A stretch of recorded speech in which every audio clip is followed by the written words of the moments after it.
Okay, so I said I'll do a quick money manifestation over and talk about what money is.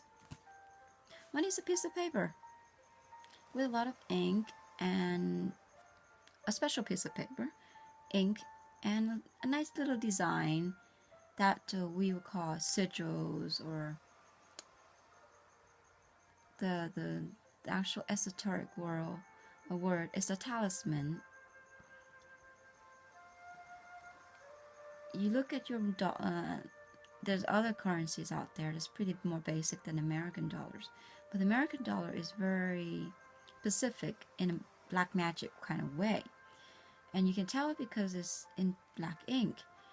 In other currencies, you have it in different lighter color, and you can see that that's white magic. But the U.S. specifically has been built upon black dark magic. Do your research and you'll find out. And if you look at other the currency, the $1 has not changed since its creation. It has altered very minute, but hasn't changed. The 5, the 10, the 20, the 100, the $1,000, the $10,000 have changed in designs overall, but the $1 has stayed consistent. Why? Because we're one. But why is one so important? And I will provide in my blog that specific about the $1. But it's basically the design is incomplete. So that makes that the ending, the result of the American history is incomplete. So when you're using the money, you become this energy of incomplete. You feel incomplete, so you keep buying and spending because you don't feel complete. That's what the basis of this country was built upon, the $1 when it was created. Not just built upon, but since 1933. And a couple presidents was assassinated for revealing that it is evil, actually. And like Kennedy and Abe Lincoln was assassinated in trying to tell the truth, and Andrew Jackson too. But he missed. He was almost assassinated, but he didn't. But there was an attempt on him. So, anyways, so the $1 it was built incomplete and is built in black magic. And it's built on debt. The other countries on currency was not built on debt. It's meant to be transaction. The way it's meant to be as medium of exchange, whereas U.S. is built to create debt or to pay debt. So if you have no debt, you don't need money. Like I have no debt. They think I do, but I did not create that debt. They did. Okay, so for myself, I borrowed nothing. I paid everything. Okay, so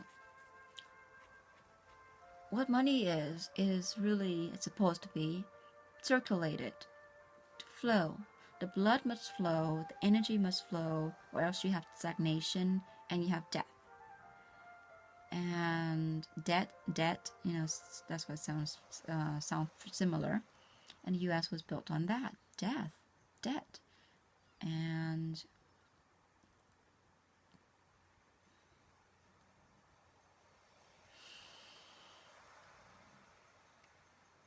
the few hoarding a lot, and the little, has very little to circulate, and then they are paying for that, which they do not enjoy.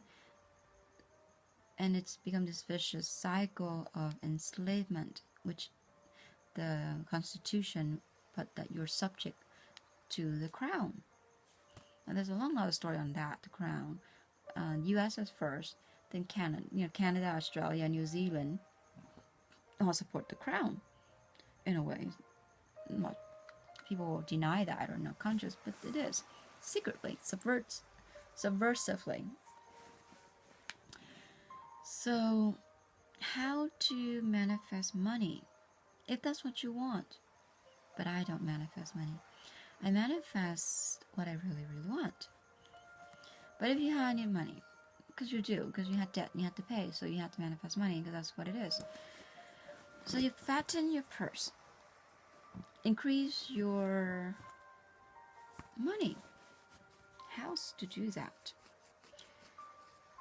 Well, you work and make sure that you save 10% of what you earn. That's a start. I know it's hard, but to control your expense, that's the first step. So you put aside 10%.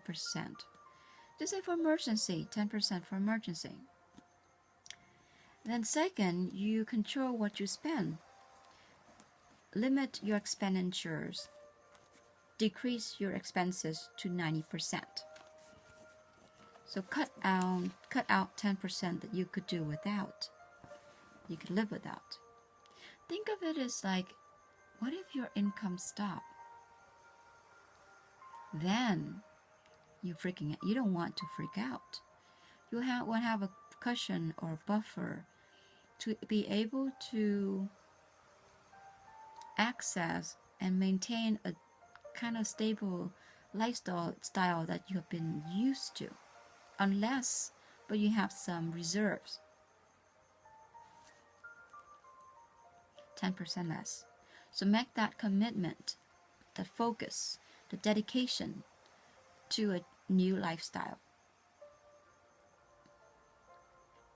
Then third, make your goal or your savings increase, multiply. And people have misunderstood this teaching in the sense that in the poor world country, Middle East, Asia, Europe, and having more children.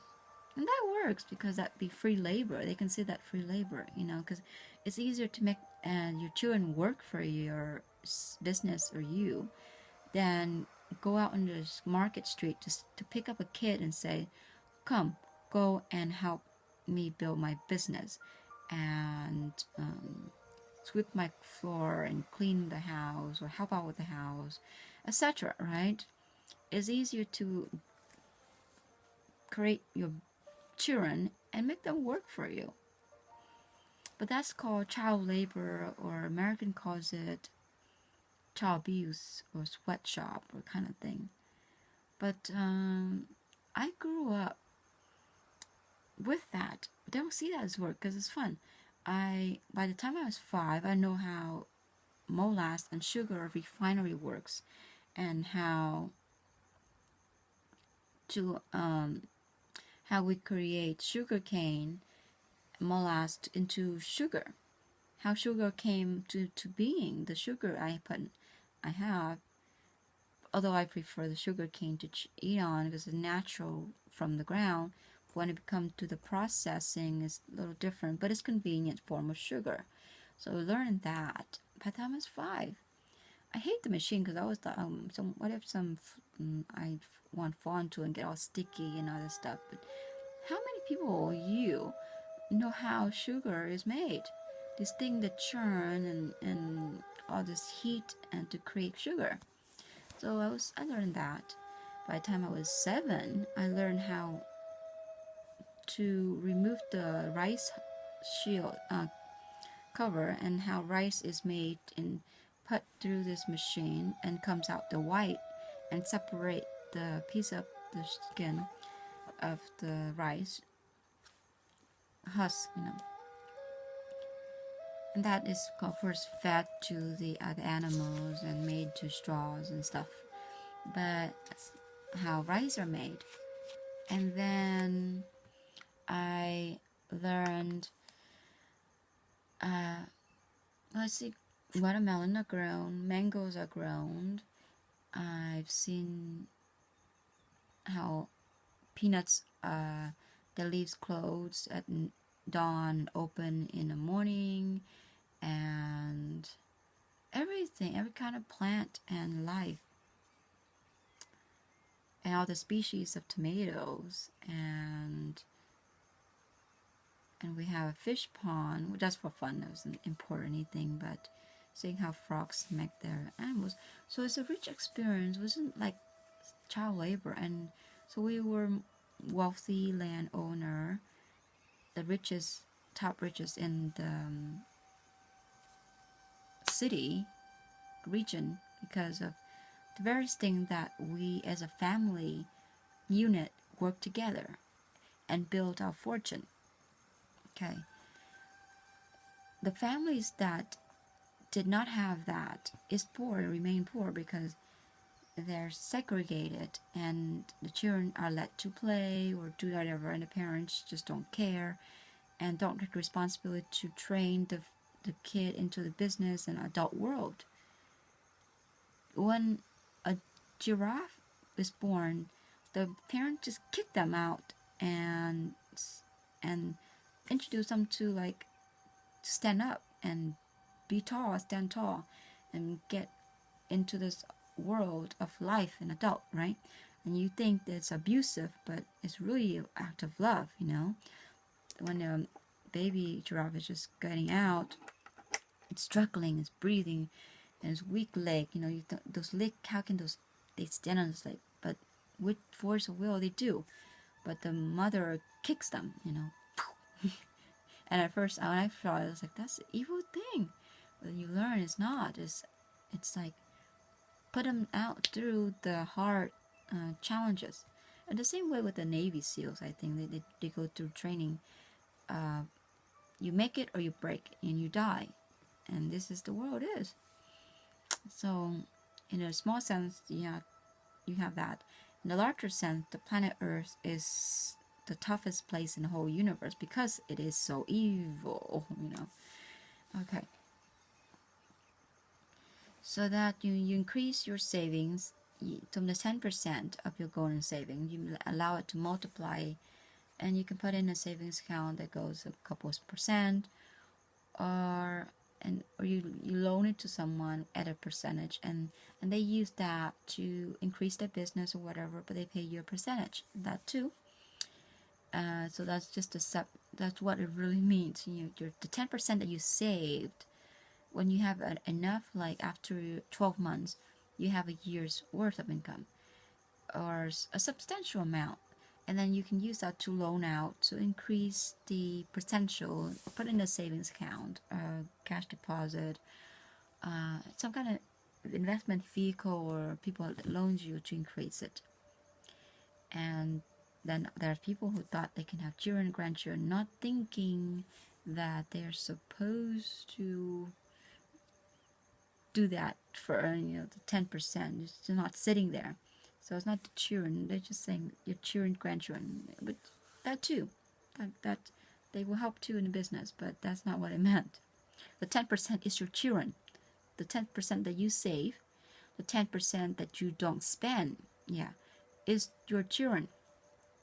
Now use that 10% to create more, and that more is your grandchildren, and then your other children and great-grandchildren, from that residual income in a way. And make sure that you guard and you protect these treasures from loss, because there can be loss, and expect some loss, but you do your research and put in a vehicle where your children won't be killed off. And so like some parents, they have children and then they put them into the wild and trust that the world will not kill them, but they get killed off because they're naive, or they don't know because they're young. So teach, research, and guard and protect your treasure if possible. And where you live, your dwelling, your house, your home, make that profitable investment. How so? That your where you live should not be, the rule is 1/3 of your income, but now will be 1/3 of 90% of your income. Okay, so it'll be 30%. Most people live like paycheck to paycheck, but they're spending, or they want to have a living space situation where it's like half their income or most of their income is where they live. How can you save and move forward and move ahead if where you live is so much more than 30%? So keep it at 30%. Yes, if there's there's this guy that lived in his car, and in just the time that the money that he saved, and the free time that he had, that doesn't have to overwork 95 job or extra jobs or multiple jobs, he spent it creating programmings, and then the company bought it for $2 billion. So there, but then he has a skill set that is sellable, that is marketable, that make him a lot of money. He sell it because I guess he wouldn't want to do it anymore, but it was $2 billion, billionaire overnight. He put in the work and the energy, and then the company takes it and move forward or something like that. I don't stop following that storyline. But yeah, that if there's nowhere 30%, you make, like, say you make in California, to make a decent living here would be $5,000. Your place of living, how much should that be? I'm doing my math. 10% of 5,000 is 500. Times 3 is 1,500. So where you live should be no more than 1,500, including utility, gas, expense, electricity, everything, internet, everything should be no more than 1,500. Can you find any place 1,500 or less in California, Los Angeles, Beverly Hills? No, but you can. Or get a roommate. Put up with a roommate. Somehow make it less than 1,500. See, if your income is 1,500, don't stay in a $1,500 apartment. But people do, or close to it. Okay, so that's the rule. And if you can make a business out of inside the place you're living and make it grow, then yeah, so be it. More power to you. I have a roommate in college who we rented, was 4-flex, a condo with 4-plex, and 4 of us share, so it's about 2,500 with utilities, so 2,000. So each of us pay $450 flat every month, and then the school and state pays the utility extra outside, and we have a maid to come in once a month to clean up the public area. But the condo we paid $450. But the roommate, who's anyway, so they have a business that they make about a couple thousand, 3,000 a month on it, and they live whole boxes of mess. And I just don't care to report, but they could, because it's illegal. They're running a business in a place where they should just be staying. But yeah, they were making a couple $1,000, and 450 is nothing. So yeah. 6. Ensure that the future income of cash flow is continual, flowing cash flow. And how do you do that? Residual income, passive income. People have restaurants, people have clubs, they have, what would be future income? Well, the poor country, Asian, Middle Eastern, they have kids and grandkids, and then they think that will ensure their future income. Maybe, perhaps, if they're nice to the kids. Now, some parents weren't nice to the kids and didn't realize how their subconscious is doing that. You're badass to your parents. The parents is badass to the kids. Of course, the kids is gonna be do unto others as you would have done them to you. So if you're not a good parent, don't expect your kid to be your passive income. The Asian don't have security, so they expect the kids to be their social security. What kind of BS is that? To bring in a kid, not out of love, not out of the sharing the life and the joy of your world. When I bring a kid, I would have already enough money and time and things that would make them and would share the kind of world that I'm proud to share with them. And that is the energy that you to bring into a challenges world. Anything less is evil. Okay. So ensure future income in a way that is not based on that kind of twisted relationship that become controlling, manipulative, and the kid's not going to be happy, and you're going to pay the price. In cancer or some other form of disease, that's how nature balanced the scale. Then that you die, they live in that way. Or some other kind of balancing. And 7 is to increase your ability to earn. And that is, you have your core job, but then you also look at what is your passion, your skills, what you love, what else that you could be doing, because there's 24 hours in a day, and as long as you have health, you should not just be like put your eggs in one basket, in one job, one profession, which is the core, but you should do like some extra, second income, a third income, and extra. Okay. Learn a new skill, like another hobby that can make into a business, or another way that you can give back to the community that also earns money, whatever that moves you. So these basically are what will bring in the wealth and the abundance to start your journey to actually live and thrive, not just survive and barely surviving. So I hope this helped, and if you can